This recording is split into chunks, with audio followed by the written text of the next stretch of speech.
Hello friends, welcome to Rachana designer ಕುಚ್ಚು and maggam works. ಇವತ್ತಿನ ಒಂದು ವಿಡಿಯೋದಲ್ಲಿ ತುಂಬ ಯೂಸ್ಫುಲ್ ಆದಂತಹ ಒಂದು ಟಾಪಿಕನ್ನು ನಾನು ತಗೊಂಡು ಬಂದಿದ್ದೇನೆ. ನಮ್ಮ ವ್ಯೂವರ್ಸ್ ಒಬ್ಬರು ಕೇಳಿದರು, ಆರಿ ವರ್ಕನ್ನು ಮಾಡಲಿಕ್ಕೆ ನಮಗೆ ಯಾವ ಥರದ ಬ್ಲೌಸ್ ಪೀಸ್ ಬೇಕು ಅಥವಾ ಯಾವ ಥರದ ಬಟ್ಟೆಯಲ್ಲಿ ನಾವು ಆರಿ ವರ್ಕನ್ನು ಮಾಡ್ಬೋದು ಅಂತ. ಅದಕ್ಕೋಸ್ಕರ ನಾನೊಂದು ವಿಡಿಯೋವನ್ನು ಮಾಡ್ತಾ ಇದ್ದೇನೆ. ಇದು ತುಂಬ ಜನ ಕೇಳುವಂಥ ಕ್ವಶನ್ಸ್. ಈವನ್ ನಮ್ಮ ಆನ್ಲೈನ್ ಸ್ಟೂಡೆಂಟ್ಸ್, ಆಫ್ಲೈನ್ ಸ್ಟೂಡೆಂಟ್ಸ್ ಎಲ್ಲರೂ ಇದನ್ನು ಕೇಳ್ತಾರೆ.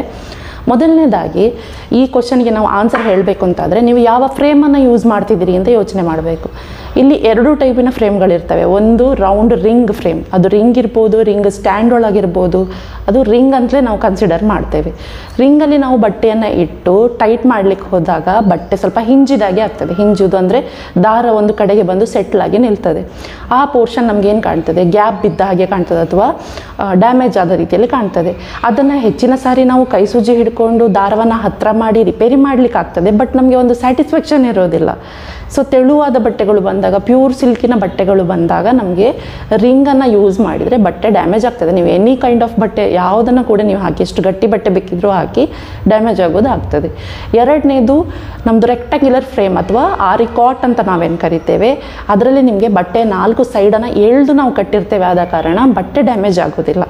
ಸೊ ನೀವು ಯಾವ ಫ್ರೇಮನ್ನು ಯೂಸ್ ಮಾಡ್ತೀರಿ ಅದರ ಮೇಲೆ ಬಟ್ಟೆಗಳನ್ನು ಕೂಡ ನಾವು ಚೂಸ್ ಮಾಡ್ಬೋದು. ಆಲ್ಮೋಸ್ಟ್ ಎಲ್ಲ ರೀತಿಯ ಫ್ಯಾಬ್ರಿಕ್ಗಳನ್ನು ನಾವು ಕಾಟಲ್ಲಿ ಹಾಕೊಳ್ಳಿಕ್ಕಾಗ್ತದೆ. ರೆಕ್ಟಾಂಗ್ಯುಲರ್ ಫ್ರೇಮಲ್ಲಿ ಬಟ್ಟೆ ಹಾಳಾಗೋದಿಲ್ಲ. ಅದೇ ರಿಂಗಿನ ವಿಷಯಕ್ಕೆ ಬಂದಾಗ ಆದಷ್ಟು ದಪ್ಪ ಇರುವಂಥ ಬಟ್ಟೆಗಳು ಅಥವಾ ಸ್ಟ್ರಾಂಗ್ ಇರುವಂತಹ ಬಟ್ಟೆಗಳು ಬೇಕಾಗ್ತದೆ. ಎರಡನೇ ಕ್ವಶನ್ ಏನಂತ ಹೇಳಿದರೆ, ನೀವು ಯಾವ ವರ್ಕನ್ನು ಮಾಡಲಿಕ್ಕೆ ಹೊರಟಿದ್ದೀರಿ ಅಂತ. ನೀವು ಥ್ರೆಡ್ ವರ್ಕನ್ನು ಮಾಡಲಿಕ್ಕೆ ಹೊರಟ್ರೆ ನಿಮಗೆ ಥ್ರೆಡ್ ವರ್ಕಲ್ಲಿ ಕೂಡ ಬೇರೆ ಬೇರೆ ರೀತಿ ಇದೆ. ಸ್ಯಾಟಿನ್ ಸ್ಟಿಚ್ಗಳು, ಚೈನ್ ಸ್ಟಿಚ್ಗಳು ಅಥವಾ ಕೈ ಸೂಜಿಯ ಹೊಲಿಗೆಯ ಸ್ಟಿಚ್ಗಳು ಅಂತ ನಾವು ಡಿವೈಡ್ ಮಾಡ್ಕೊಳ್ಬೋದು. ಈಗ ಸ್ಯಾಟಿನ್ ಸ್ಟಿಚ್, ಚೈನ್ ಸ್ಟಿಚ್ ಎಲ್ಲ ಹಾಕುವಾಗ ನಿಮ್ಮ ಬಟ್ಟೆ ಅಷ್ಟೊಂದು ಡ್ಯಾಮೇಜ್ ಆಗೋದಿಲ್ಲ. ಅದೇ ನೀವು ಕೈ ಸೂಜಿಯ ಹೊಲಿಗೆಗಳನ್ನು ಮಾಡುವಾಗ ಕೈ ಸೂಜಿ ದಪ್ಪ ಇರುವ ಕಾರಣ ಸ್ವಲ್ಪ ನಿಮಗೆ ಬಟ್ಟೆಯಲ್ಲಿ ತೂತುಗಳು ದೊಡ್ಡದಾಗಿ ಬೀಳ್ತವೆ. ಸೊ ನೀವು ಯೋಚನೆ ಮಾಡಬೇಕು, ನಾನು ಕೈ ಸೂಜಿಯ ಹೊಲಿಗೆಯ ಕೆಲವೊಂದು ಸ್ಟಿಚ್ಗಳನ್ನು ಹಾಕಿ ಆರಿ ವರ್ಕ್ ಮಾಡಲಿಕ್ಕಿದ್ದೇನೆ ಅಂತ ಆದರೆ ನಾನು ಸ್ಟ್ರಾಂಗ್ ಆದ ಕ್ಲಾತನ್ನು ಯೂಸ್ ಮಾಡಬೇಕು ಅಂತ. ಮತ್ತು ಕಾಟಿನಲ್ಲಿ ನೀವು ಯಾವ ರೀತಿಯ ಬಟ್ಟೆಗಳನ್ನು ಕೂಡ ಹಾಕಿಕೊಳ್ಬೋದು. ನಿಮಗೆ ಜಾರ್ಜೆಟ್ ಆ ಥರದ್ದು ಶಾಲ್ ಟೈಪಿನ ಮೆಟೀರಿಯಲ್ಗಳು, ಎಲ್ಲ ರೀತಿಯದ್ದು ಒಂದು ಟ್ರಾನ್ಸ್ಪರೆಂಟ್ ಬಟ್ಟೆಗಳನ್ನು ಕೂಡ ನೀವು ಕಾಟಲ್ಲಿ ಹಾಕ್ಕೊಂಡು ವರ್ಕ್ ಮಾಡ್ಬೋದು. ಬಟ್ ರಿಂಗಿಗೆ ಹಾಕ್ಕೊಳ್ಳುವಾಗ ಆ ಥರದ ಬಟ್ಟೆಗಳು ಜೋಲ್ತವೆ. ಎರಡನೇದಾಗಿ ನೀವು ಬೀಡ್ ವರ್ಕ್ ಮಾಡ್ತಾ ಇದ್ದೀರಿ ಅಥವಾ ಜ್ಯುವೆಲರಿ ವರ್ಕ್ ಮಾಡ್ತಾ ಇದ್ದೀರಿ ಅಥವಾ ಹೆವಿ ಆದಂತಹ ವರ್ಕ್ಗಳನ್ನು ಮಾಡ್ತಾ ಇದ್ದೀರಿ. ಹೆವಿ ಅಂದರೆ ವೆಯ್ಟ್ ವೈಸ್, ಅದು ಮೆಟೀರಿಯಲ್ಗಳು ತುಂಬ ಮೆಟೀರಿಯಲ್ಗಳನ್ನು ಯೂಸ್ ಮಾಡಿ ಬೀಡು, ಸ್ಟೋನು, ಕುಂದನ್ ಈ ಥರದನ್ನೆಲ್ಲ ಹಾಕಿ ನೀವು ವರ್ಕನ್ನು ಮಾಡ್ತಿದ್ದೀರಿ ಅಂತ ಆದರೆ ಆ ಬ್ಲೌಸಿನ ಬಟ್ಟೆ ಆ ವೆಯ್ಟನ್ನು ತಡ್ಕೊಳ್ಳುವ ಸಾಮರ್ಥ್ಯವನ್ನು ಹೊಂದಿರಬೇಕು. ತುಂಬಾ ತೆಳುವಾದಂತಹ ಅಥವಾ ಬಲ ಇಲ್ಲದಂತಹ ಬಟ್ಟೆಗಳು ಏನಾಗ್ತವೆ, ಹರಿತವೆ ಕ್ರಮೇಣ. ಈಗ ನಾವು ಕಸ್ಟಮರಿಗೆ ವರ್ಕ್ ಮಾಡಿ ಕೊಡ್ಬೋದು. ಓಕೆ, ನನಗೇನು ಹಣ ಬಂತು, ನಾನು ವರ್ಕ್ ಮಾಡಿ ಕೊಡ್ತೇನೆ, ಯಾವ ಬಟ್ಟೆ ಆದರೆ ನನಗೇನು ಅಂತ. ಬಟ್ ಆ ಕಸ್ಟಮರಿಗೆ ನಾವು ಮೋಸ ಮಾಡಿದಾಗ ಆಗ್ತದೆ. ನಾವು ಕನ್ವಿನ್ಸ್ ಮಾಡಬೇಕು, ಹೇಳಬೇಕು, ನೋಡಿ ಈ ಬಟ್ಟೆ ತೆಳುವಿದೆ, ಇದು ವೆಯ್ಟನ್ನು ತಡ್ಕೊಳ್ಳೋದಿಲ್ಲ, ಬೀಡ್ ವರ್ಕ್ ಈ ಬ್ಲೌಸ್ಗೆ ಸೆಟ್ ಆಗೋದಿಲ್ಲ. ನೀವು ಇದೇ ಕಲರಿನ ಬೇರೆ ಬ್ಲೌಸ್ ಪೀಸ್ ಗಟ್ಟಿಮುಟ್ಟಿ ಇದ್ದದನ್ನು ತಂದು ಕೊಡಿ, ಅಥವಾ ನೀವು ವರ್ಕನ್ನು ಥ್ರೆಡ್ ವರ್ಕಿಗೆ ಶಿಫ್ಟ್ ಮಾಡ್ಕೊಳ್ಳಿ ಅಂತ. ಇಲ್ಲಾಂದರೆ ಏನಾಗ್ತದೆ, ಬ್ಲೌಸ್ ಒಂದು ಸಾರಿ ಅವ್ರು ಹಾಕಿ ತೆಗಿವಾಗಲೇ ಹರಿದ ಹಾಗೆ ಆಗೋದು ಅಥವಾ ಡ್ಯಾಮೇಜ್ ಆಗೋದು, ಹೊಲಿಯುವಾಗ ಡ್ಯಾಮೇಜ್ ಆಗೋದು, ಇಂಥದ್ದೆಲ್ಲ ಆಗಿ ಕಸ್ಟಮರ್ ನಮ್ಮ ಮೇಲೆ ನಂಬಿಕೆಯನ್ನು ಕಳ್ಕೊಳ್ತಾರೆ. Customer is the king. ನಾವು ಕಸ್ಟಮರ್ ರೀತಿಯಲ್ಲಿ ಯೋಚನೆ ಮಾಡಿದರೆ ಒಳ್ಳೆ ಸರ್ವಿಸನ್ನು ನಾವು ಕೊಡಬೇಕನ್ನೋದು ನಮ್ಗೆ ಯಾವಾಗಲೂ ಅರ್ಥ ಆಗ್ತದೆ. ಈಗ ಕಲಿಯುವವರು ಯಾವ ರೀತಿಯ ಬಟ್ಟೆಗಳನ್ನು ಯೂಸ್ ಮಾಡಬೇಕು ಅಂತ.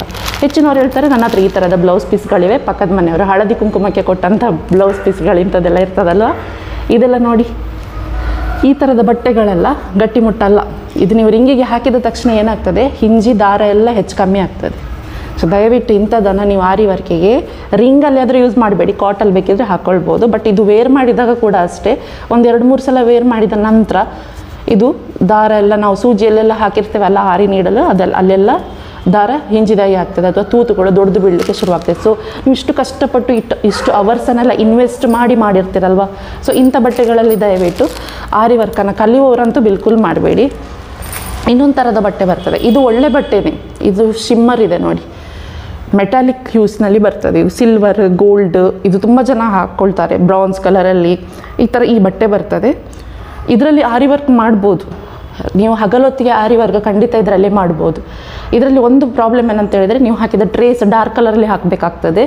ಮತ್ತು ಇದು ನಿಮಗೆ ರಾತ್ರಿ ಹೊತ್ತಿಗೆ ಕಣ್ಣಿಗೆ ತುಂಬ ಸ್ಟ್ರೈನ್ ಆಗ್ತದೆ. ನೀವು ಟ್ಯೂಬ್ಲೈಟಲ್ಲಿ ಕುತ್ಕೊಂಡು ವರ್ಕ್ ಮಾಡ್ತೀರಂತಾದರೆ ಈ ಥರದ ಬಟ್ಟೆಗಳು ಕಣ್ಣಿಗೆ ಸ್ಟ್ರೈನ್ ಆಗ್ತದೆ. ಈ ಬಟ್ಟೆ ಡ್ಯಾಮೇಜ್ ಆಗೋದಿಲ್ಲ, ವರ್ಕ್ ಮಾಡ್ಬೋದು, ಚೆನ್ನಾಗೇ ಕಾಣ್ತದೆ. ಬಟ್ ನಿಮಗೆ ಕಣ್ಣಿಗೆ ಸ್ವಲ್ಪ ಸ್ಟ್ರೈನ್ ಕೊಡುವಂಥ ಬಟ್ಟೆಗಳು, ಈ ಥರ ಶಿಮ್ಮರಿ ಅಥವಾ ಜರಿ ಥ್ರೆಡ್ ಮಿಕ್ಸ್ ಇರುವಂತಹ ಬಟ್ಟೆಗಳೇನಿದ್ದಾವೆ, ಇದು ವರ್ಕೇಬಲ್. ಡೇ ಲೈಟಲ್ಲಿ, ನೈಟ್ ಲೈಟಲ್ಲಿ ನಿಮಗೆ ಕಣ್ಣು ತುಂಬ ಸ್ಟ್ರೈನ್ ಆಗ್ತದೆ. ಮತ್ತು ನಿಮಗೆ ಟ್ರೇಸಸ್ ಸರಿಯಾಗಿ ಇದರಲ್ಲಿ ಕಾಣೋದು ಇಲ್ಲ. ನಾವು ಈ ಥರದ ಬಟ್ಟೆ ಎಲ್ಲ ಬಂದರೆ ನೀಲಿ ಕಲರ್ ಇದು ಕಾರ್ಬನ್ ಇಟ್ಕೊಂಡು ಮಾಡ್ತೇವೆ. ಸೊ ಡಾರ್ಕ್ ಕಲರ್ ಕಾರ್ಬನ್ ಎಲ್ಲ ಇಟ್ಕೊಂಡು ಮಾಡೋದಾದರೆ ಇದು ಓಕೆ. ಈ ಬಟ್ಟೆನ ನೀವು ಯೂಸ್ ಮಾಡ್ಬೋದು ಆರಿ ವರ್ಕಿಗೆ. ಮೆಟಾಲಿಕ್ ಶೇಡಿನ ಬಟ್ಟೆಗಳು, ಗೋಲ್ಡ್, ಸಿಲ್ವರ್, ಬ್ರಾನ್ಸ್ ಈ ಥರ ಎಲ್ಲ ಬರ್ತದಲ್ಲ, ಈ ಥರ ಜರಿ ಥ್ರೆಡ್ ಮಿಕ್ಸ್ ಇರುವಂಥ ಬಟ್ಟೆಗಳು. ಇನ್ನೊಂದು ರೀತಿಯ ಬಟ್ಟೆ ಬರ್ತದೆ, ಇದನ್ನು ನಾವು ಪಾಲಿಸ್ಟರ್ ಅಂತ ಹೇಳ್ತೇವೆ. ಪಾಲಿಸ್ಟರ್ ಸಹ ವರ್ಕ್ ಮಾಡ್ಬೋದು, ಗಟ್ಟಿ ಮುಟ್ಟಿರ್ತದೆ, ನಿಮಗೆ ವರ್ಕ್ ಮಾಡಲಿಕ್ಕೆ ಆಗ್ತದೆ. ಪಾಲಿಸ್ಟರ್ ಪ್ಲಸ್ ಸ್ಪನ್ ಇದೆ ಇದು. ಇಲ್ಲಿ ನಿಮಗೆ ಕಾಣ್ತಾ ಇರುವಂಥದ್ದು ಕಾಟನ್ ಸ್ಪನ್. ಈಗ ಕಾಟನ್ ಸೀರೆಗಳು ತುಂಬ ಟ್ರೆಂಡಲ್ಲಿದೆ. ನನ್ನ ಫ್ರೆಂಡ್ ಒಬ್ಬರು ನನಗೆ ಸೀರೆ ಗಿಫ್ಟ್ ಮಾಡಿದ್ರು, ಅದರ ಬ್ಲೌಸ್ ಇದು ಆಲ್ಮೋಸ್ಟ್ ಕಾಟನ್ ಸ್ಪನ್ ಮತ್ತು ಕಾಟನ್ ಸಿಲ್ಕ್ ಮಿಕ್ಸ್ ಇರುವಂತಹದ್ದು ಒಂದು ಫ್ಯಾಬ್ರಿಕ್. ಕಾಟನ್ನ ಬಟ್ಟೆಗಳು ಕೂಡ ಎಂಬ್ರಾಯ್ಡರಿ ಮಾಡಲಿಕ್ಕೆ ತುಂಬ ಚೆನ್ನಾಗಿರ್ತದೆ. ನಾನಿಲ್ಲಿ ಹೆವಿ ಆದದ್ದು ಬೀಡ್ ವರ್ಕೆ ಮಾಡಿದ್ದೇನೆ ನೋಡಿ. ಇದು ಭಾರವೂ ತಡ್ಕೊಳ್ತದೆ, ಡ್ಯಾಮೇಜ್ ಕೂಡ ಆಗೋದಿಲ್ಲ. ತುಂಬಾ ಚೆನ್ನಾಗಿದೆ, ಗಟ್ಟಿಮುಟ್ಟಾಗಿದೆ ಬಟ್ಟೆ ನೋಡಿ, ತುಂಬ ಒಳ್ಳೆಯದಿದೆ. ನೀವು ಬೇಕಿದ್ರೆ ಈ ಥರ ಚೆಕ್ ಮಾಡ್ಬೋದು. ಇಲ್ಲಿ ನೀವೊಂದು ಬಟ್ಟೆ ಕಾರ್ನರಿಗೆ ಹೀಗೆ ತೊಗೊಂಡು ಬಂದು ಸ್ವಲ್ಪ ನೀವು ಇಲ್ಲಿ ದಾರವನ್ನು ಹಿಂಜಿದ್ರೆ ದಾರ ಕೂಡಲೇ ದೂರ ಆಗಬಾರ್ದು. ಈ ಥರ ಮಾಡಿದಾಗ ದಾರ ಕೂಡಲೇ ಇಮ್ಮಿಡಿಯೇಟ್ಲಿ ದೂರ ಆಗದಿದ್ರೆ ಈ ಬಟ್ಟೆ ಗಟ್ಟಿಮುಟ್ಟಿದೆ ಅಂತ ಅರ್ಥ. ಸೊ ಸ್ವಲ್ಪ ನೀವು ಬಟ್ಟೆ ಕಾರ್ನರನ್ನು ಹಿಂಜಿ ನೋಡಿ, ಎಳೆದು ನೋಡಿದಾಗ ದಾರ ಅದೇ ಪ್ಲೇಸಲ್ಲಿ ಕೂತಿದೆ ಅಂತಂದರೆ ಇದು ಸ್ಟ್ರಾಂಗ್ ಬಟ್ಟೆ, ಇದರಲ್ಲಿ ಯಾವ ರೀತಿಯ ವರ್ಕನ್ನು ಕೂಡ ನೀವು ಮಾಡ್ಬೋದು ಅಂತ ಅರ್ಥ. ಈ ಬ್ಲೌಸಿನದ್ದು ಮೇಕಿಂಗ್ ವಿಡಿಯೋ ನಾನು ಮತ್ತೆ ಹಾಕ್ತೇನೆ. ಸದ್ಯಕ್ಕೆ ಈಗ ನೀವು ಕಾಟನ್ ಬಟ್ಟೆಯಲ್ಲಿ ವರ್ಕ್ ಮಾಡ್ಬೋದು ಅಂತ ಅರ್ಥ ಮಾಡ್ಕೊಳ್ಳಿ. ಇನ್ನೊಂದು ಸೀರೆದೇ ಓನು ಬ್ಲೌಸ್ ಪೀಸ್ಗಳು ಇರ್ತವೆ. ಈಗ ಒಂದು 10,000 15,000 ಈ ಥರದ ರೇಟಿನ ಸೀರೆಗಳಲ್ಲಿ ಬ್ಲೌಸ್ ಪೀಸ್ ಬೇಕಾದಷ್ಟು ಇರ್ತದೆ. ಈಗ 47 ಇಂಚಸ್ ವಿಡ್ತಲ್ಲಿ ಬಟ್ಟೆ ಬರ್ತದೆ. ಸೊ ನೀವು 10 ಇಂಚ್ ಸ್ಲೀವ್ ಇಟ್ಟರು ಸಹ ಬಟ್ಟೆ ಕಮ್ಮಿ ಆಗೋದಿಲ್ಲ. ಒಂದು 40+ ಸೈಜಿನವ್ರು ಬಂದರೂ ಕೂಡ ನೀವು ಅದರಲ್ಲಿ ಬ್ಲೌಸನ್ನು ಆರಾಮಾಗಿ ಹೊಲ್ಕೊಳ್ಬೋದು. ಇನ್ನು ಕೆಲವುದರಲ್ಲಿ 80 ಸೆಂಟಿಮೀಟರ್ ಅಥವಾ 90 ಸೆಂಟಿಮೀಟರ್ ಮಾತ್ರ ಬಟ್ಟೆ ಇರ್ತದೆ. ಅಂಥ ಸಂದರ್ಭದಲ್ಲಿ ನಮಗೆ ವರ್ಕ್ ಮಾಡುವಾಗ ಅಥವಾ ಟೈಲರ್ನವರಿಗೆ ಸಜೆಸ್ಟ್ ಮಾಡಿ ಹೊಲಿಲಿಕ್ಕೆ ತುಂಬ ಕಷ್ಟ ಆಗ್ತದೆ. ಸೊ ಅಂಥ ಸಂದರ್ಭದಲ್ಲಿ ಸಹ ನಾವು ಮ್ಯಾಚಿಂಗ್ ಬೇರೆ ಬಟ್ಟೆಯನ್ನು ತೊಗೊಂಡು ಬನ್ನಿ ಅಂತ ಹೇಳ್ತೇವೆ. ಇದೀಗ ಸೀರೆದೇ ಒರಿಜಿನಲ್ ಕ್ಲಾತ್. ಇದೊಂದು ನಮ್ಮ ಸ್ಟೂಡೆಂಟ್ ರಶ್ಮಿ ಅವರು ಮಾಡಿದ ಡಿಸೈನ್ ನನಗೆ ತುಂಬ ಇಷ್ಟ ಆಗಿ ನಾನು ಸೇಮ್ ಡಿಸೈನ್ ಇದಕ್ಕೆ ಮಾಡಿದ್ದೇನೆ. ಮತ್ತು ಇನ್ನೊಂದು ವಿಷಯ ಅಂತ ಹೇಳಿದ್ರೆ, ಡಾರ್ಕ್ ಕಲರ್ ಅಥವಾ ಸಿಂಗಲ್ ಕಲರಲ್ಲಿ ಎಲ್ಲ ಡಿಸೈನ್ಗಳು ಎದ್ದು ಕಾಣ್ತವೆ. ಅದೇ ಈಗ ಇದರಲ್ಲಿ ಡಬಲ್ ಕಲರ್ ಮಿಕ್ಸ್ ಇದೆ. ಡಬಲ್ ಕಲರ್ ಮಿಕ್ಸ್ ಬಂದ ತಕ್ಷಣ ವರ್ಕ್ ಸಿಂಗಲ್ ಕಲರ್ಲಿದ್ದಷ್ಟು ಎದ್ದು ಕಾಣೋದಲ್ಲ. ಇದೊಂದು ಕೂಡ ನೀವು ನೆನಪಲ್ಲಿ ಇಟ್ಕೊಳ್ಬೇಕು. ಡಾರ್ಕ್ ಕಲರ್ ಮೇಲೆ ಎಲ್ಲ ಡಿಸೈನ್ಗಳು ಚೆನ್ನಾಗಿ ಕಾಣ್ತವೆ, ಸಿಂಗಲ್ ಕಲರಲ್ಲಿ ಕೂಡ ಎಲ್ಲ ಡಿಸೈನ್ಗಳು ಎದ್ದು ಕಾಣ್ತವೆ. ಇಲ್ಲಿ ಈಗ ಡಬಲ್ ಕಲರ್ ಮಿಕ್ಸ್ ಇದೆ ಮತ್ತು ಸ್ವಲ್ಪ ಟೆಕ್ಸ್ಚರ್ ಇದೆ. ನೀವು ಇಲ್ಲಿ ಹೀಗೆ ನೋಡಿದಾಗ ನಿಮಗೆ ಇಲ್ಲಿ ಟೆಕ್ಸ್ಚರ್ ಕಾಣ್ತಾ ಇದೆ, ಸಣ್ಣ ಸಣ್ಣ ಇಲ್ಲಿ ಫ್ಲವರ್ ಥರ ಈ ಥರ ಬಂದಿದೆ ಅಲ್ವಾ, ನವಿಲ್ ಥರ ಎಲ್ಲ ಬಂದಿದೆ. ಇದು ಈ ಪ್ಲೇಸಲ್ಲಿ ನಾವು ನೀಡಲನ್ನು ಹಾಕಿದಾಗ ಈ ಡಿಸೈನ್ ಪರ್ಟಿಕ್ಯುಲರ್ ಈ ವೀವಿಂಗ್ ಏನಿದೆ ಇಲ್ಲಿ ನಾವು ಸೂಜಿಯನ್ನು ಹಾಕಿದ ತಕ್ಷಣ ಏನಾಗ್ತದೆ ಹೇಳಿದರೆ ಬಾಯಿ ಬಿಟ್ಕೊಳ್ತದೆ, ಅಗಲಾಗ್ತದೆ, ತೂತು ಜಾಸ್ತಿ ಬೀಳ್ತದೆ. ಸೊ ಇಂಥದ್ದು ಟೆಕ್ಸ್ಚರ್ ಹತ್ರ ಇದ್ದ ಫ್ಯಾಬ್ರಿಕಿಗೆ ಕೂಡ ನಾವೇನು ಸಜೆಸ್ಟ್ ಮಾಡ್ತೇವೆ ಹೇಳಿದರೆ, ಬೇರೆ ಬ್ಲೌಸ್ ಪೀಸ್ ಮ್ಯಾಚಿಂಗ್ ಪ್ಲೇನ್ ಕಲರಲ್ಲಿ ತೊಗೊಂಡು ಬನ್ನಿ, ನಾವು ಅದಕ್ಕೆ ವರ್ಕ್ ಮಾಡಿ ಕೊಡ್ತೇವೆ ಅಂತ. ನಾನು ಇದಕ್ಕೆ ವರ್ಕ್ ಮಾಡಲಿಕ್ಕೆ ಕಾರಣ ಈ ಬಟ್ಟೆ ತುಂಬಾ ತಿಕ್ಕಾಗಿತ್ತು, ಟ್ರಾನ್ಸ್ಪರೆಂಟ್ ಇಲ್ಲ, ಇದು ತುಂಬಾ ತಿಕ್ಕಿದೆ. ಸೊ ನಾನು ಇದನ್ನು ಧೈರ್ಯದಲ್ಲಿ ಇದರಲ್ಲಿ ವರ್ಕ್ ಮಾಡಿದೆ, ಬೀಡ್ ವರ್ಕೇ ಮಾಡಿದೆ ನೋಡಿ. ಇದು ತುಂಬ ಹೆವಿ ಆಗಿದೆ ವರ್ಕ್, ಭಾರ ಇದೆ. ಸೊ ಈ ಭಾರವನ್ನು ತಡ್ಕೊಳ್ಳೋ ಸಾಮರ್ಥ್ಯ ಈ ಫ್ಯಾಬ್ರಿಕ್ಕಿಗೆ ಇದೆ. ಇದರಲ್ಲಿ ನಾನು ಕೈ ಸೂಜಿ ಹೊಲಿಗೆಯನ್ನು ಸಹ ಇನ್ಕ್ಲೂಡ್ ಮಾಡಿದ್ದೀನಿ. ಇಲ್ಲೆಲ್ಲ ಫ್ರೆಂಚ್ ನಾಟ್ ನೀವು ನೋಡ್ತಾ ಇರ್ಬೋದು, ಏನೂ ನಮಗೆ ಗ್ಯಾಪ್ ಬರಲಿಲ್ಲ ಅಥವಾ ತೂತು ಬೀಳಲಿಲ್ಲ.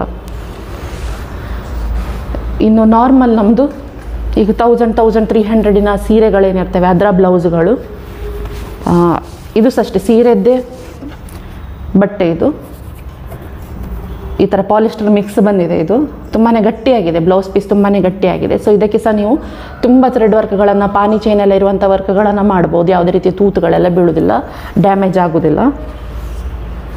ಓಕೆ, ಈಗ ಯಾವ ಥರದ್ದು ಬ್ಲೌಸ್ ಯೂಸ್ ಮಾಡಬಾರ್ದು ಅಂತ ನಾನು ತೋರಿಸ್ತೇನೆ. ಇಲ್ಲಿ ನೋಡಿ ಫುಲ್ ಡ್ಯಾಮೇಜ್ ಆಗಿದೆ, ನೋಡ್ತಾ ಇದ್ದಾರೆ. ಒಂದು ಸಲ ವೇರ್ ಮಾಡುವಾಗಲೇ ಇಲ್ಲೆಲ್ಲ ಡ್ಯಾಮೇಜ್ ಆಗಿದೆ. ನಾವು ಸೀರೆದ್ದು ಕಾರ್ನರ್ಲಿ ಅಥವಾ ಬ್ಲೌಸ್ ಪೀಸಿನ ಒಂದು ಕಾರ್ನರ್ನ ಎಳೆದು ನೋಡಬೇಕಂತ ಹೇಳಿ ನಾನು ಇದೇ ರೀಸನಿಗೆ. ಈಗ ನಾವು ಇಷ್ಟು ವರ್ಕ್ ಮಾಡಿದ್ದೇವೆ. ಇದೊಂದು ನಿಮಗೆ 2600 ಇದು ವರ್ಕ್ ಅಂತ ಇಟ್ಕೊಳ್ಳಿ. ಫುಲ್ ಜರ್ದೋಸಿ ವರ್ಕ್ ಇದು, ಪಿಕಾಕ್ ವರ್ಕ್ ಇದೆ. ಇಲ್ಲಿ ಕೈಯಲ್ಲೆಲ್ಲ ಪಿಕಾಕ್ ಬಂದಿದೆ, ಒಂದು ಪಿಕಾಕ್, ಇಲ್ಲೊಂದು ಪಿಕಾಕ್ ಬಂದಿದೆ. ಫ್ರಂಟ್ ನೆಕ್ಕಿಗೆ ಒಂದಷ್ಟು ವರ್ಕ್ ಇದೆ. ಸೊ ಇಷ್ಟು ವರ್ಕ್ ಮಾಡಿದ ನಂತರ ನಾನು ಈ ಬ್ಲೌಸನ್ನು ಮಿನಿಮಮ್ ಒಂದು 3 ರಿಂದ 4 ಸಲ ಆದರೂ ಹಾಕಬೇಕಲ್ವ. ಇದು ಒಂದು ಸಲ ಹಾಕುವಾಗಲೇ ಡ್ಯಾಮೇಜ್ ಆದರೆ ಏನಾಗ್ತದೆ, ಇಲ್ಲಿ ನೋಡಿ, ಇಲ್ಲಿ ಫುಲ್ ಡ್ಯಾಮೇಜ್ ಇದು. ಒಂದು ಸಲ ಹಾಕಿ ತೆಗಿವಾಗಲೆಲ್ಲ ನೂಲೆಲ್ಲ ದೂರ ದೂರ ಹೋಗಿ ಗಲೀಜು ಕಾಣ್ತಾ ಇದೆ. ಈ ಥರ ಆಗಬಾರ್ದು. ಯಾಕಂದರೆ ಕಸ್ಟಮರ್ ಇರ್ಬೋದು ಅಥವಾ ನಮ್ಮ ಬ್ಲೌಸೇ ಇರ್ಬೋದು, ಅದು ನಮಗೆ ಮಲ್ಟಿಪಲ್ ಟೈಮ್ಸ್ ಯೂಸಿಗೆ ಬರಬೇಕು. ಹೌದಾ, ಅದನ್ನು ಒಂದು ಸಲ ಹಾಕಿ ನಾವು ಮೂಲೆಗೆ ಬಿಸಾಡುವ ರೀತಿಯಲ್ಲಿ ಇರಬಾರ್ದು. ಅಥವಾ ಈ ಥರ ಆದಾಗ ನಮಗೆ ಫಸ್ಟ್ ಮನಸ್ಸಿಗೆ ಬರೋದು, ಯಾಕೆ ನನ್ನ ಟೈಲರ್ ನನಗೆ ಹೇಳಲಿಲ್ಲ, ಅಥವಾ ಯಾಕೆ ನನ್ನ ಎಂಬ್ರಾಯ್ಡರಿ ಮಾಡುವವರು ನನಗೆ ಸಜೆಸ್ಟ್ ಮಾಡಲಿಲ್ಲ. ಅದು 2600 ಒಂದು ದೊಡ್ಡ ಅಮೌಂಟೇ. ನಾರ್ಮಲ್ ನಮ್ಮ ಮಧ್ಯಮ ಕುಟುಂಬದವರಿಗೆಲ್ಲ ಇದು ಒಂದು 2600 ಅನ್ನೋದು ಅಥವಾ ಒಂದು ದೊಡ್ಡ ಅಮೌಂಟ್, 2000 ಅನ್ನೋದು ಕೂಡ ದೊಡ್ಡ ಅಮೌಂಟೇ. ಸೊ ನಾವೇನು ಯೋಚನೆ ಮಾಡಬೇಕು, ಇದು ಡ್ಯೂರೇಬಲ್ ಆಗಬೇಕು, ಇದು ಹೆಚ್ಚು ಸಮಯ ಬಾಳಿಕೆ ಬರಬೇಕು. ಆ ಥರ ನಾವು ಕಸ್ಟಮರಿಗೆ ಯಾವಾಗಲೂ ಸಜೆಸ್ಟ್ ಮಾಡಬೇಕು. ಈ ಫ್ಯಾಬ್ರಿಕ್ ಒಳ್ಳೆಯದಿಲ್ಲ, ಅಥವಾ ಸೀರೆದೇ ಬ್ಲೌಸ್ ಇದು ತುಂಬ ತೆಳು ಇದೆ, ಇದರಲ್ಲಿ ನಿಮ್ಮದು ವರ್ಕ್ ತುಂಬ ಸಮಯ ನಿಲ್ಲೋದಿಲ್ಲ, ಅಥವಾ ಹಾಕಿ ತೆಗೆಯುವಾಗ ಡ್ಯಾಮೇಜ್ ಆಗ್ತದೆ, ಅಥವಾ ಈ ಬ್ಲೌಸ್ ತುಂಬ ತೆಳು ಇದೆ, ಕೈಯಡಿಯಲ್ಲಿ ಹರಿಯುವ ಚಾನ್ಸ್ ಉಂಟು. ಕೆಲವರಿಗೆ ಬೆವರ್ತದೆ, ತುಂಬ ಬೆವರಿದಾಗ ಏನಾಗ್ತದೆ, ಅಂಡರ್ ಆರ್ಮ್ಸಲ್ಲಿ ಹರಿತದೆ ಬಟ್ಟೆ. ಪ್ಯೂರ್ ಬಟ್ಟೆಗಳು ಕೈಯಡಿಯಲ್ಲಿ ಹರಿಯುವ ಚಾನ್ಸ್ ಜಾಸ್ತಿ, ಅಥವಾ ಡಿಸ್ಕಲರ್ ಆಗ್ತದೆ. ಇಂಥದ್ದೆಲ್ಲ ತುಂಬ ನಡೀತದೆ. ಸೊ ನಾವು ಮೊದಲೇ ಸಜೆಸ್ಟ್ ಮಾಡಿದರೆ ಅವರೊಂದು 150 ರೂಪಾಯಿ 200 ರೂಪಾಯಿ ಕೊಟ್ಟು ಮೀಟ್ರಿಗೆ 1 ಮೀಟ್ರ್ ಬಟ್ಟೆ ತಂದು ಕೊಟ್ಟರೆ ಎಷ್ಟು 2600 ವೇಸ್ಟ್ ಆಗುವಲ್ಲಿ ಜಸ್ಟ್ 200 ಅವರಿಗೆ ಹೆಚ್ಚು ಬೀಳ್ತದೆ ಅಷ್ಟೇ. ಸೊ ಇಂಥದ್ದನ್ನು ನಾವು ಗಮನದಲ್ಲಿ ಇಟ್ಕೊಳ್ಬೇಕು. ಈಗ ಯಾವ ಬಟ್ಟೆ ತುಂಬ ಒಳ್ಳೆಯದು ಅಂತ, ತುಂಬ ಒಳ್ಳೆ ಬಟ್ಟೆ ಅಂತ ಹೇಳಿದ್ರೆ, ನಾನು ಇಲ್ಲೊಂದು ಬ್ಲೌಸ್ ತೋರಿಸ್ತಾ ಇದ್ದೇನೆ. ಈ ಬಟ್ಟೆ ಇಲ್ಲಿ ನಿಮಗೆ ಬಟ್ಟೆ ಹೀಗೆ ನೋಡುವಾಗ ಗೊತ್ತಾಗಲಿಕ್ಕಿಲ್ಲ, ಇದು ಸಿಲ್ಕ್ ಬಟ್ಟೆ 450 ರೂಪೀಸ್ ಪರ್ ಮೀಟ್ರ್. ಇದು ನಿಮಗೆ ಪಟ್ಟೆ ಸೀರೆಗೆ ಮ್ಯಾಚ್ ಆಗ್ತದೆ, ಮತ್ತು ಸುಮಾರು ಸೀರೆಗೆ ಇದನ್ನು ಮಿಕ್ಸ್ ಆ್ಯಂಡ್ ಮ್ಯಾಚ್ ಮಾಡ್ಕೊಳ್ಬೋದು. ಸೊ ಇದು ನಿಮಗೆ ಈಗ ಮುಟ್ಟಿ ನೋಡಿದರೆ ಗೊತ್ತಾಗ್ತದೆ ಕ್ವಾಲಿಟಿಲಿ ಎಂಥ ಡಿಫರೆನ್ಸ್ ಉಂಟು ಅಂತ. ಸೊ ಇದಕ್ಕೆ ನಾವು ಸಿಲ್ಕ್ ಅಂತ ಹೇಳ್ತೇವೆ, ಸಿಲ್ಕಿನ ಬಟ್ಟೆಗಳು. ಇದು ಬಿಟ್ಟು ನಿಮಗೆ ಸಿಲ್ಕ್ ಕಾಟನ್ ಅಂತ ಬರ್ತದೆ, ಅದು ಮೀಟ್ರಿಗೆ 100, 120, 150, 200, 250 ಈ ಥರ 350 ತನಕದ ರೇಂಜಲ್ಲಿ ಸಹ ಸಿಗ್ತದೆ. ಸೊ ಸಿಲ್ಕ್ ಕಾಟನ್ನ ಬಟ್ಟೆಗಳು ನಿಮಗೆ ಥ್ರೆಡ್ ವರ್ಕಿಗೆ ಮತ್ತು ಬೀಡ್ ವರ್ಕಿಗೆ ಎಲ್ಲದಕ್ಕೆ ಸಹ ಯೂಸ್ ಆಗ್ತದೆ. ಆ ಬಟ್ಟೆಗಳು ಏನು ಅಂತ ನಾನು ಮುಂದೆ ತೋರಿಸ್ತಾ ಇದ್ದೇನೆ. ಒಂದು ಶಾಪ್ ಶುಭಂ ಬಟನ್ ಹೌಸ್ ಅಂತ ಉಡುಪಿಯಲ್ಲಿ, ಅಲ್ಲಿ ನಮ್ಮ ಸ್ಟೂಡೆಂಟ್ಸ್ ಹೆಚ್ಚಿನವರು ಬ್ಲೌಸ್ ಪೀಸ್ಗಳನ್ನೆಲ್ಲ ತೊಗೊಳ್ತಾರೆ. ಸೊ ಅಲ್ಲಿದ್ದು ನಾನು ಒಂದು ವಿಡಿಯೋ ಮಾಡಿ ಹಾಕಿದ್ದೇನೆ. ಮತ್ತು ನಮ್ಮ ಈಗ ನಡೀತಿರುವ ಉಡುಪಿ ಬ್ಯಾಚಿನ ಸ್ಟೂಡೆಂಟ್ಸ್ ಅಲ್ಲಿಂದ ಸಿಲ್ಕ್ ಕಾಟನ್ ಬಟ್ಟೆನ ಹೇಗೆ ಮಿಕ್ಸ್ ಆ್ಯಂಡ್ ಮ್ಯಾಚ್ ಮಾಡಿ ತೊಗೊಂಡಿದ್ದಾರೆ ಅಂತ ನಿಮಗೆ ಮುಂದೆ ತೋರಿಸ್ತಾ ಇದ್ದೇನೆ, ನೋಡಿ ಅದನ್ನು. ಈ ವಿಡಿಯೋ ನಿಮಗೆ ಇಷ್ಟ ಆದರೆ ಕೂಡಲೇ ಒಂದು ಲೈಕನ್ನು ಕೊಡಿ, ಹಾಗೂ ಕಮೆಂಟನ್ನು ಮಾಡಿ. ಖಂಡಿತ ಇದು ಯೂಸ್ಫುಲ್ ಆಗಿದೆ ಅಂತ ನಿಮಗೆ ಅನಿಸಿದರೆ ಕಮೆಂಟ್ ಮಾಡೋದನ್ನು ಖಂಡಿತ ಮರಿಬೇಡಿ. ಮೊದಲನೇ ಸಾರಿ ನನ್ನ ಚಾನಲನ್ನು ನೋಡ್ತಾ ಇದ್ದೀರಂತಾದರೆ ದಯವಿಟ್ಟು ಸಬ್ಸ್ಕ್ರೈಬ್ ಮಾಡಿ. ಇಲ್ಲಿ ನೀವು ನೋಡ್ತಾ ಇರುವಂಥದ್ದು ಸಿಲ್ಕ್ ಕಾಟನ್ನ ಬಟ್ಟೆಗಳು. ಇದರದ್ದು ರೈಟ್ ಸೈಡ್ ರಾಂಗ್ ಸೈಡ್ ಎರಡು ಸೇಮ್ ಇರ್ತದೆ. ಇನ್ನೂ ಕ್ಲಿಯರಾಗಿ ಬೇಕು ಅಂತಂದರೆ ರೈಟ್ ಸೈಡ್ ಸ್ವಲ್ಪ ಜಾಸ್ತಿ ಶೈನಿಂಗ್ ಇರ್ತದೆ. ಸಿಂಪಲ್ ಜರಿ ಬಾರ್ಡರ್ ಅಥವಾ ಥ್ರೆಡ್ ಬಾರ್ಡರ್ನ ಇದಕ್ಕೆ ಕೊಡಲಾಗಿದೆ. ತುಂಬಾ ಯೂಸ್ಫುಲ್ ಆಗಿದೆ. ಎಲ್ಲ ರೀತಿಯ ಶೇಡ್ಗಳು ಇದರಲ್ಲಿ ನಿಮಗೆ ಅವೈಲೇಬಲ್ ಇದೆ, ಮತ್ತು ತುಂಬಾ ಗಟ್ಟಿಮುಟ್ಟು. ನೀವು ನೋಡ್ತಾ ಇರ್ಬೋದು ಬಟ್ಟೆ ತುಂಬಾ ತಿಕ್ಕಾಗಿದೆ, ಹಾಗೂ ಯಾವುದೇ ರೀತಿಯ ಥ್ರೆಡ್ ವರ್ಕ್ ಹಾಗೂ ಬೀಡ್ ವರ್ಕಿನ ಹೆವಿನೆಸ್ಸನ್ನು ಇದು ತಡ್ಕೊಳ್ಳಿಕ್ಕೆ ಸೂಟೇಬಲ್ ಇದೆ. ನೀವು ರಿಂಗಿಗೆ ಹಾಕಿ ಇದನ್ನು ಟೈಟ್ ಮಾಡುವಾಗ ಕೂಡ ಇದರಲ್ಲಿ ಡ್ಯಾಮೇಜ್ ಖಂಡಿತ ಆಗೋದಿಲ್ಲ. ಇಲ್ಲಿ ನಮ್ಮ ಸ್ಟೂಡೆಂಟ್ ಒಬ್ಬರು ಸೀರೆಯದ್ದೇ ಒಂದು ಬ್ಲೌಸನ್ನು ತೊಗೊಂಡು ಬಂದಿದ್ದಾರೆ, ಅದನ್ನು ತೋರಿಸ್ತಾ ಇದ್ದೇನೆ. ಸೀರೆಯಲ್ಲೇ ರನ್ನಿಂಗ್ ಬ್ಲೌಸ್ ಬಂದಿತ್ತು. ಇದು ಒಂಥರ ಇಳಿಕಲ್ ಸೀರೆ ಥರ ಇದೆ. ಕಾಟನಲ್ಲಿ ಅಥವಾ ಸಿಲ್ಕ್ ಮಿಕ್ಸ್ ಇರುವಂಥದ್ದು ಒಂದು ಫ್ಯಾಬ್ರಿಕ್, ಡಬಲ್ ಕಲರ್ನ ಫ್ಯಾಬ್ರಿಕ್. ಸೀರೆಗೆ ರನ್ನಿಂಗ್ ಬ್ಲೌಸೇ ಬಂದಿದೆ. ಸೊ ಅವ್ರು ಬಾರ್ಡ್ರಲ್ಲಿರುವ ಮ್ಯಾಂಗೋ ಡಿಸೈನನ್ನೇ ಸೀರೆಗೆ ಕೂಡ ಹಾಕಿಕೊಂಡಿದ್ದಾರೆ. ಇದು ತುಂಬ ತೆಳು ಇದೆ, ಬಟ್ ಬಟ್ಟೆ ಸ್ಟ್ರಾಂಗ್ ಇರುವ ಕಾರಣ ನಾವು ಥ್ರೆಡ್ ವರ್ಕಿಗೆ ಆಪ್ಷನ್ ಮಾಡಿದೆವು. ಇಲ್ಲಿ ನಾವು ನೋಡ್ತಾ ಇರುವಂಥದ್ದು ಒಂದು ಬ್ಯೂಟಿಫುಲ್ ಆದಂತಹ ಸಿಂಗಲ್ ಕಲರ್ ಮೋನೋಕ್ರಮ್ಯಾಟಿಕ್ ಪಟ್ಟೆ ಸೀರೆ. ಇದರ ಬಾರ್ಡ್ರಲ್ಲಿ ತುಂಬ ಮ್ಯಾಂಗೋಸ್, ಫ್ಲವರ್ಸ್ ಈ ಥರ ಎಲ್ಲ ಬಂದಿದೆ ವರ್ಕ್. ಸೇಮ್ ಕಲರ್ ಇದು ಬ್ಲೌಸ್ ಇತ್ತು, ಬಟ್ ನಾನು ಅವರಿಗೆ ಕಲರ್ ವೀಲ್ನ ಪ್ರಕಾರ ಒಂದು ಅಪೋಸಿಟ್ ಕಲರ್ ಚೂಸ್ ಮಾಡಲಿಕ್ಕೆ ಸಜೆಸ್ಟ್ ಮಾಡಿದೆ. ಯಾಕಂದರೆ ನಮಗೆ ಕಾಂಟ್ರಾಸ್ಟ್ ಕಲರ್ ಮಿನಿಮಮ್ ಒಂದು 2 ಕಲರ್ ಬೇಕಿತ್ತು.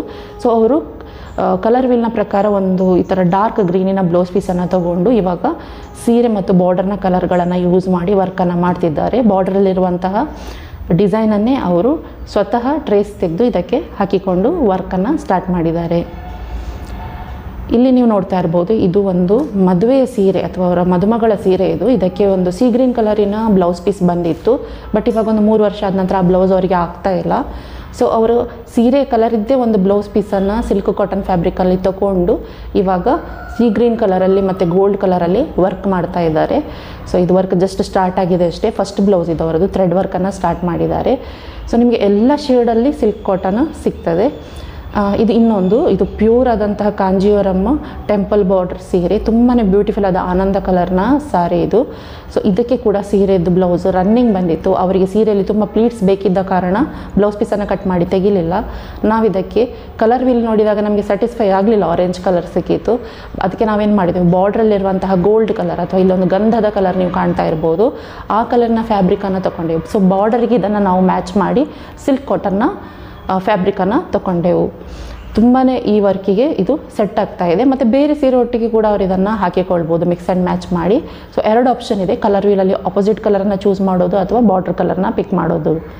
ಇಲ್ಲಿ ಒಂದು ರಾ ಸಿಲ್ಕಿನ ಸೀರೆಯನ್ನು ನೀವು ನೋಡ್ತಾ ಇರ್ಬೋದು, ತುಂಬಾ ಬ್ಯೂಟಿಫುಲ್ ಆದಂಥ ಸೀ ಗ್ರೀನ್ ಕಲರಿನ sari with dark royal blue colour ಇದು ಲೈನ್ಸನ್ನು ಇರುವಂತಹ ಸ್ಯಾರಿ ಇದು. ಸೀರೆ ವಿವಿಂಗಲ್ಲಿ ಕೂಡ ರಾಯಲ್ ಬ್ಲೂ ಬಂದಿದೆ. ಸೊ ಇವರು ಕೂಡ ಇದಕ್ಕೆ ಒಂದು ಬಾರ್ಡರ್ನ ಕಲರಿನ ಬ್ಲೌಸ್ ಪೀಸನ್ನು ತಗೊಂಡು ವರ್ಕ್ ಮಾಡ್ತಿದ್ದಾರೆ ಹಾಗೂ ಬಾರ್ಡರ್ನ ಕಲರನ್ನು ಇನ್ಕ್ಲೂಡ್ ಮಾಡಿದ್ದಾರೆ. ನಿಮಗೆಲ್ರಿಗೂ ಇವತ್ತಿನ ವಿಡಿಯೋ ಇಷ್ಟ ಆಗಿದೆ, ಸಾಕಷ್ಟು ಇನ್ಫಾರ್ಮೇಷನ್ ಸಿಕ್ಕಿದೆ ಅಂತ ಅಂದ್ಕೊಳ್ತಾ ಇದ್ದೇನೆ. ಖಂಡಿತ ನಿಮಗೆ ನನ್ನ ಟೀಚಿಂಗ್ ಮೆಥಡ್ ಇಷ್ಟ ಆಗಿದ್ದರೆ ಅಥವಾ ನಾನು ಎಕ್ಸ್ಪ್ಲೇನ್ ಮಾಡೋ ವಿಷಯ ಇಷ್ಟ ಆಗಿದ್ದರೆ ಖಂಡಿತ ನನ್ನ ಚಾನಲ್ನ ಸಬ್ಸ್ಕ್ರೈಬ್ ಮಾಡಿ, ಹಾಗೂ ಬೇರೆಯವರಿಗೆ ಯೂಸ್ ಇದ್ದರೆ ಖಂಡಿತ ನನ್ನ ವೀಡಿಯೋವನ್ನು ಫಾರ್ವರ್ಡ್ ಮಾಡಿ. ಇಂಥ ಬಹಳಷ್ಟು ಉಪಯುಕ್ತ ವೀಡಿಯೋಗಳನ್ನು ನಾನು ನನ್ನ ಚಾನಲಲ್ಲಿ ಹಾಕ್ತಾ ಇರ್ತೇನೆ. ನಿಮಗೂ ಕೂಡ ಆರಿ ಎಂಬ್ರಾಯ್ಡರಿನ ಕಲಿಬೇಕು ಅಂತಿದ್ದರೆ ನಮ್ಮ ಆಫ್ಲೈನ್ ಕ್ಲಾಸ್ಗಳು ಉಡುಪಿ, ಮಂಗಳೂರು, ಸುರತ್ಕಲ್, ಪಡುಬಿದ್ರಿ ಹಾಗೂ ಕಾರ್ಕಳದಲ್ಲಿದೆ. ನೀವು ನಿಯರ್ ಬೈ ಪ್ಲೇಸಿಗೆ ಜಾಯ್ನ್ ಆಗ್ಬೋದು. ಇಲ್ಲ ನೀವು ತುಂಬ ದೂರದಲ್ಲಿದ್ದೀರಿ ಅಂತಾದರೆ ಆನ್ಲೈನ್ ಕ್ಲಾಸಿನ ಫೆಸಿಲಿಟಿ ಕೂಡ ಇದೆ. ನಿಮ್ಮ ಮನೆಯಲ್ಲೇ ಕೂತ್ಕೊಂಡು ನೀವು ದಿನದಲ್ಲಿ 1 ಗಂಟೆನ ಇನ್ವೆಸ್ಟ್ ಮಾಡಿ 2.5 ತಿಂಗಳಲ್ಲಿ ಆರಿ ಬೇಸಿಕ್ ಕೋರ್ಸ್ಗಳನ್ನು ಕಲಿತು ಇಲ್ಲಿ ತೋರಿಸಿದ ಯಾವುದೇ ಬ್ಲೌಸ್ಗಳನ್ನು ನೀವು ಕೂಡ ಮಾಡ್ಕೊಳ್ಬೋದು. ಸೊ ನಂದು ಲೈವ್ ಕ್ಲಾಸಸ್ ಇರ್ತದೆ, ರೆಕಾರ್ಡೆಡ್ ಕ್ಲಾಸ್ ಅಲ್ಲ, ಲೈವ್ ಕ್ಲಾಸಸ್ ಇರ್ತದೆ ಮತ್ತು ಪ್ರತಿ ಸ್ಟಿಚಿನ ವೀಡಿಯೋವನ್ನು ಕೂಡ ನಾನು ಪ್ರೊವೈಡ್ ಮಾಡ್ತಾ ಇದ್ದೇನೆ. ಸೊ ಇದು ನಿಮಗೆ ಡಬಲ್ ಬೆನಿಫಿಟ್. ಖಂಡಿತ ನೀವು ನಿಮ್ಮ ಬ್ಲೌಸ್ಗಳನ್ನು ನೀವೇ ಡಿಸೈನ್ ಮಾಡ್ಕೊಳ್ಬೋದು, ನಿಮಗೆ ಬೇಕಿದ್ದ ಡಿಸೈನ್ಗಳನ್ನು ನೀವೇ ಹಾಕಿಕೊಳ್ಬೋದು. ಸೊ ನೀವು ನಿಮ್ಮ ಸಮಯದ ಸದುಪಯೋಗನ ಮಾಡ್ಕೊಳ್ಬೇಕು ಅಂತಿದ್ದರೆ ನನ್ನ ಆನ್ಲೈನ್ ಕ್ಲಾಸ್ಗಳಿಗೆ ಜಾಯ್ನ್ ಆಗಿ. ಇಷ್ಟು ಹೊತ್ತು ಈ ವಿಡಿಯೋವನ್ನು ನೋಡಿದ್ದಕ್ಕಾಗಿ ಧನ್ಯವಾದಗಳು.